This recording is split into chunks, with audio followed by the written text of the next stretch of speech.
Hello and welcome to the CX Files for Thursday, 20th of July, 2023. My name is Mark Hillary and I'm in Sao Paulo, Brazil. And I'm Peter Ryan in Montreal, Quebec. I actually contacted Keith Gait, the CEO of the CX Foundation, and managed to get a conversation with him around, what the CX Foundation does and what the organization is seeing from their members, especially sort of looking into the future. And just to sort of give you a view over some of those angles, certainly we were talking about the value of agents, the agent role becoming more respected and becoming a much more attractive job as greater parts of the customer journey become automated, and also whether tech companies may well start stepping into the CX environment. So, I don't know if you've seen any of these sort of trends, Peter. Oh, no, very much so, very much so. I do think that there's a lot that Keith brings to the table in this regard. I've known the foundation for quite some time. Keith has been a longtime contact who I came into touch with a number of different years ago, but his pedigree truly is second to none. And as a guest talking about some of these trends, and some of these intersections around CX and technology, you couldn't get a better person to be able to not just give insight, but I think really give some provocative flavor to what's going on in this regard. Yeah. And I think that really one of the really interesting things that Keith talked about was around why do companies keep their services in-house compared to why do some feel that they can outsource.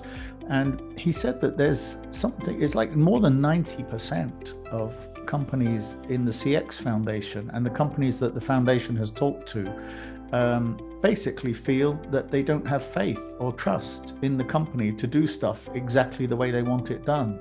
And I thought that was astonishing, really a lack of faith in modern BPOs being able to deliver the kind of service expected. Well, I think it's a clarion call to the BPOs that they need to be as conscious as possible about what the expectations are of their clients. Make sure that the service agreements are as watertight as possible as well to make sure everyone's protected. But I think probably, Mark, the biggest point to make is I go back to what our friend David Powers said when he was at CX Outsourcers in Las Vegas as one of our panelists. And he says that the BPOs have got to be honest with their clients about what they're going to be able to do and what they're going to be able to deliver. If they're not, then that 90% number will, I think, resonate for a lot of different organizations in the UK and outside of it. Yeah, absolutely. I think that that's really a cultural thing, isn't it? It's about, making promises to try and win a contract, but then actually sort of not really being able to deliver day to day. And so that's really about just having the guts to be honest and really to talk about what you can deliver. Yeah, no, absolutely. And I think that this is one of the elements that Keith really brings to the table in the chat that you had with him. As I say, Keith is not somebody who is short of opinions. He's not somebody who is not going to say exactly what he thinks, and he can back it up with experience. He's got an amazing career that he can sift through in terms of what he's seen, what he's been a part of. So definitely, it was a real win to get him on the pod this week. Great. So why don't we go straight to the conversation with Keith Gait from the CX Foundation.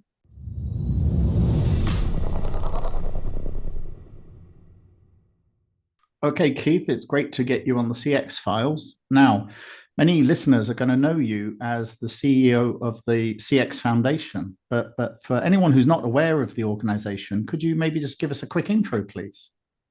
Sure, pleasure to be on today, Mark. Thank you for inviting me. So, at CX Foundation, we're a relatively new challenger CX and contact center industry association, driving thought leadership and innovation across the community, predominantly in the UK, but that will expand globally. We run a lot of roundtables for our members, as well as podcasts, webinars, a lot of thought leadership, trying to raise standards in the industry. So we have a panel of partner members that are made up of predominantly BPOs and tech companies and CX platform providers. And we have a community of end user brands, our corporate members, which is well into three figures now. We bring the two together and facilitate a lot of learning and innovation for everybody. Okay, excellent. Well, it's clear that you are talking to people from right across the industry on a regular basis then. So I was going to ask you about some of the big talking points, but I'm guessing maybe the number one is AI this year. I mean, what are your members sort of saying this year then? It is. We've run a couple of events on AI recently, and we've spoken to quite a few people. Most people, everybody's aware of it. I think it's taken a lot of people by surprise, the speed of it in the last 6 months, but the overwhelming majority don't know what to do with it yet. They know of it, they know it's there, and nearly everybody is still working out what to do with it, how to harness it. There are one or two people that regard it as snake oil. My personal view is it's here to stay. I don't think this is just the next iteration. You know, we've gone through RPA and robotics and analytics and conversational AI, and now we're into generative AI. I think this is quite transformational. I don't think this is just another advancement and another part of the mix. I think it is the thing, but nobody that we're talking to has really cracked it yet. There are so many uses, and it's going at such speed that we could probably talk again in 6 months' time and have a very different conversation about it. Yeah, exactly. Because we could have had this conversation just before Christmas, and it would be entirely different, even just a few months back. Absolutely right. You know, no one had heard of ChatGPT in December, right? Exactly. Yeah. Well, I know that you recently published a book about CX, which was called Definitely CX, and I've got a copy on my own Kindle. So you've got a royalty there as well. Give us a background to that. Why did you sit down and write that then? What I wanted to do with it is, having been in CX for a long time, and a lot of your listeners will be familiar with this, there's an awful lot of rubbish spouted about CX. There's an awful lot of highbrow talk about CX, and I wanted it. I like things to be real and authentic, and I wanted to bring it back and strip it back to the really important things. And what I've also found is so many people that are coming through the industry, sort of, you know, where I was 10, 15, 20 years ago, are getting bamboozled by a lot of the highbrow stuff from respected people, but who don't have a background in delivering real world operations. So I wanted to do something real, and it's a bit like a playbook, really. You know, one of the questions that I get asked is, well, do CX strategies tend to be a bit haphazard? And that's a bit of an oxymoron, because most organizations that I come across don't have a CX strategy. They know they need to do it, and they don't know where to start. So part of the book was both to be a glossary and a playbook. So to take some of the myths and some of the barriers around things like NPS, customer effort, journey mapping, focus groups, all that kind of thing. Explain to the accidental CX manager what they are, what they're not, how to use them, how not to use them, how to have them as part of the mix, because you can't do everything, and also to try and scope out a playbook of how you put a CX strategy together, based on how I've done that successfully in previous organizations that have led to some award-winning transformations. And with most processes and most flows, there's a beginning, a middle, and an end. Doesn't mean you ever stop. You know, we get to the end and you go back to the beginning, but it has to be done in a fairly linear way. And I wanted to lay that out based on personal experience. Yeah, it's interesting because it's pretty much what I wrote down as my next question, was about like building a robust strategy, and how, you know, the book really sort of reads, I think if you look at the chapters, it reads like a series of questions. You know, here's all the stuff that you should be asking, you know, take this and build a strategy from it.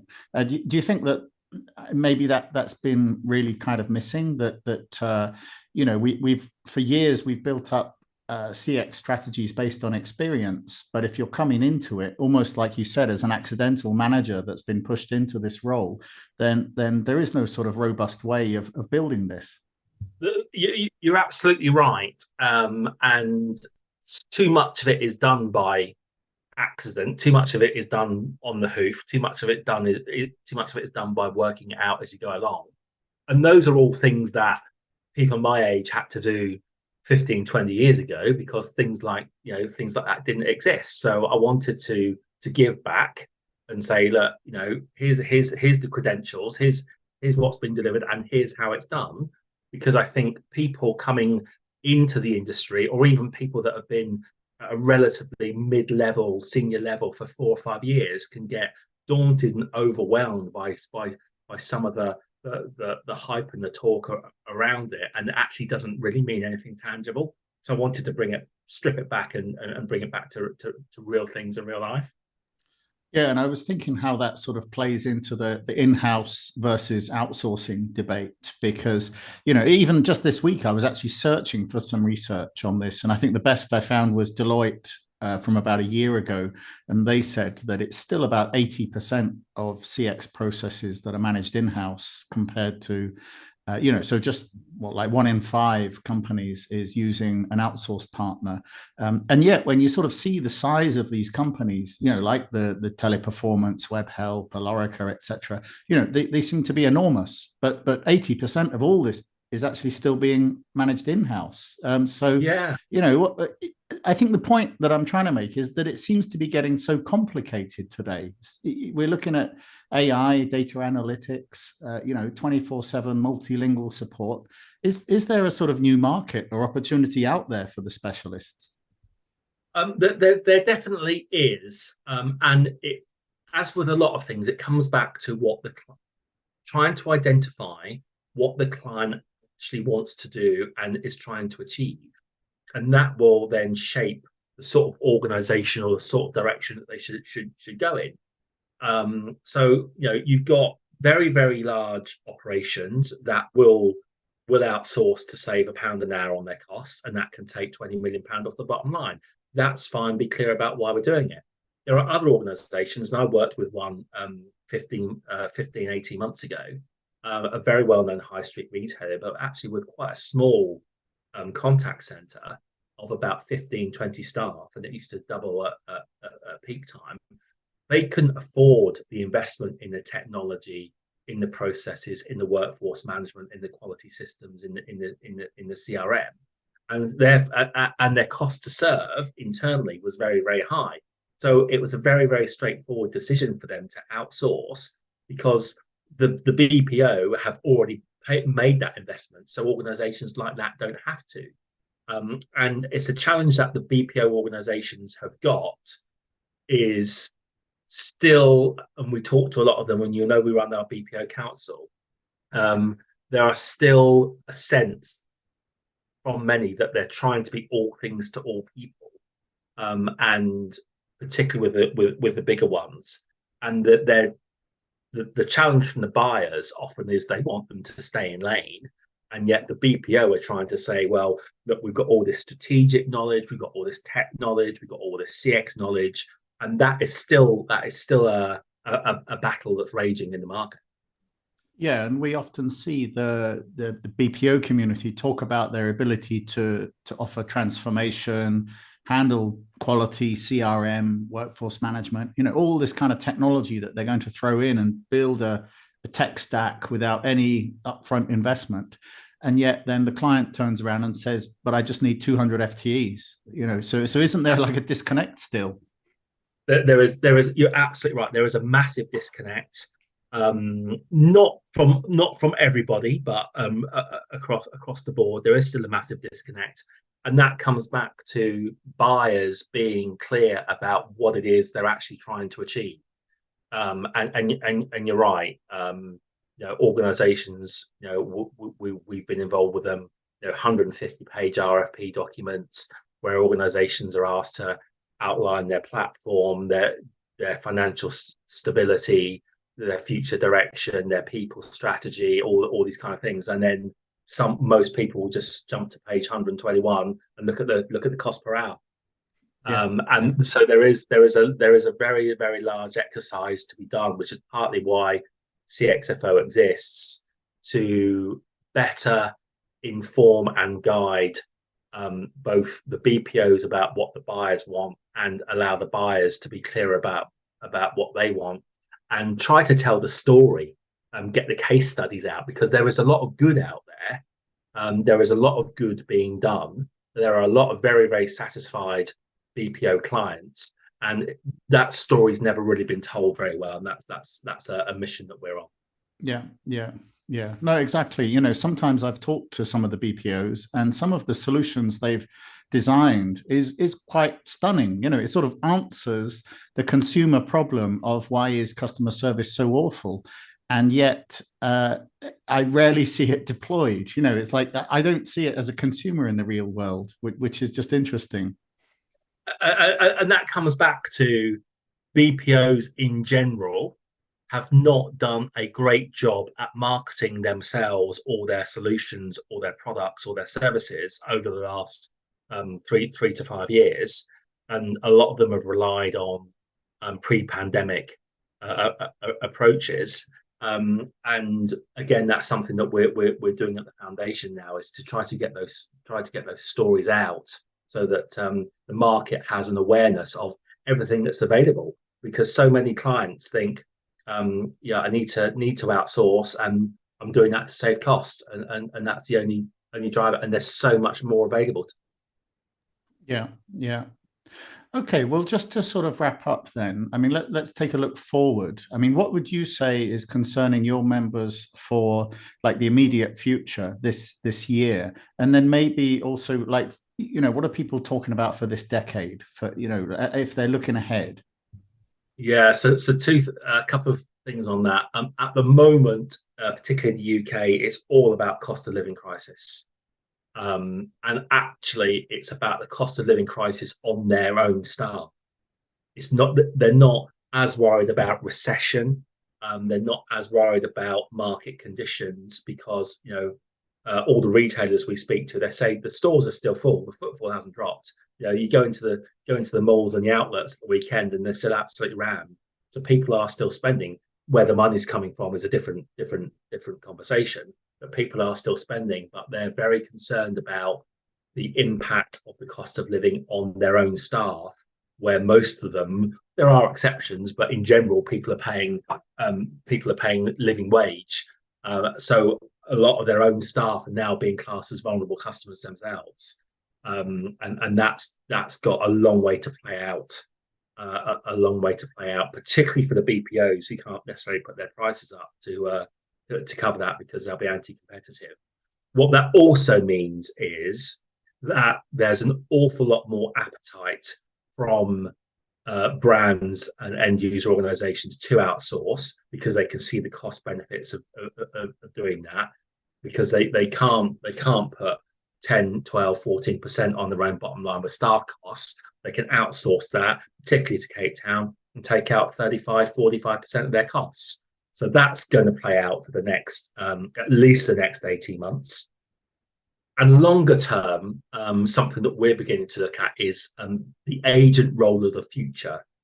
We're actually going to, we're coming out with a report this autumn called People of the Future, which we're trying not to use the term agent, because that's quite a 90s, noughties sort of term, and we feel that that role will be changing.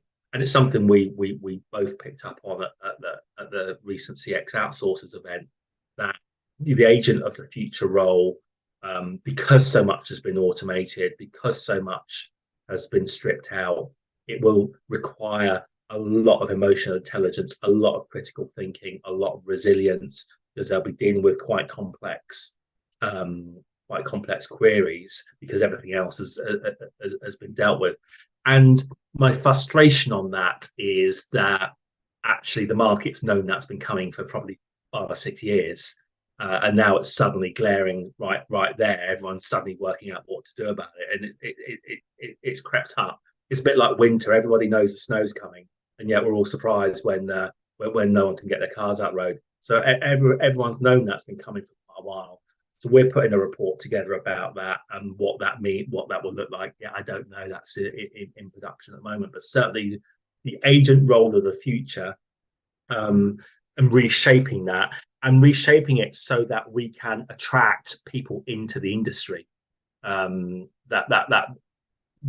It's no longer tenable to employ people in the same roles with the same management style and the same processes and technology that we did pre-pandemic. That has to change. Yeah. Okay. And so, and that's interesting. So just to quickly follow up with a final question then, that leads to two angles then that might be like a future development of the industry. First is the greater respect for the role of the agent, and it being a more attractive job because it's essentially becoming like third line support, technical specialist, subject matter expert, rather than the person that's doing password resets and very basic where's my pizza kind of questions. But that also means that if 80 or 90% of interactions are automated and it's the tough 10, 15, 20% that the humans are handling, might we see completely new players entering the market? Why wouldn't Microsoft or Amazon or a tech company that can handle that massive tech stack and then just add some subject matter experts on top sort of step into this space? That could very easily happen. I would always think there'll be a competitor reaction. I don't think the likes of TP and Concentrix would allow that to happen unless they were swallowed up themselves. We've seen Microsoft try to move into the CCaaS market with varying degrees of success. Amazon have done it successfully. I think there would be quite a strong competitor reaction, and I don't know if buyers are ready for that yet. Buyers generally don't have a huge awareness of what's in the market now. If the likes of Amazon or Google came into that, but why would they? I don't think there's enough money in it for them. I think it would be too complicated because it's not a tech solution. They're generally tech players, not people players. Who knows is a straight answer, but there would definitely be a competitor reaction. But something else that just came out of a poll we did a couple of weeks ago ahead of our last BPO council, we asked our community, which is into three figures, we asked our community why they don't outsource, and the overwhelming response was lack of trust, lack of control. Only 8% of people said it wasn't because they didn't have said it was because they didn't have the market awareness. Very few said it was about cost and technology. It was all about trust and lack of control. The organizations that solve that problem or address that issue with their buyers are the ones that will be successful. Excellent. Well, that's a great way to end this. Clearly, there's a message for the BPO community right at the end there. Definitely is. Excellent. Thanks a lot, Keith. Been an absolute pleasure. Thanks, Mark.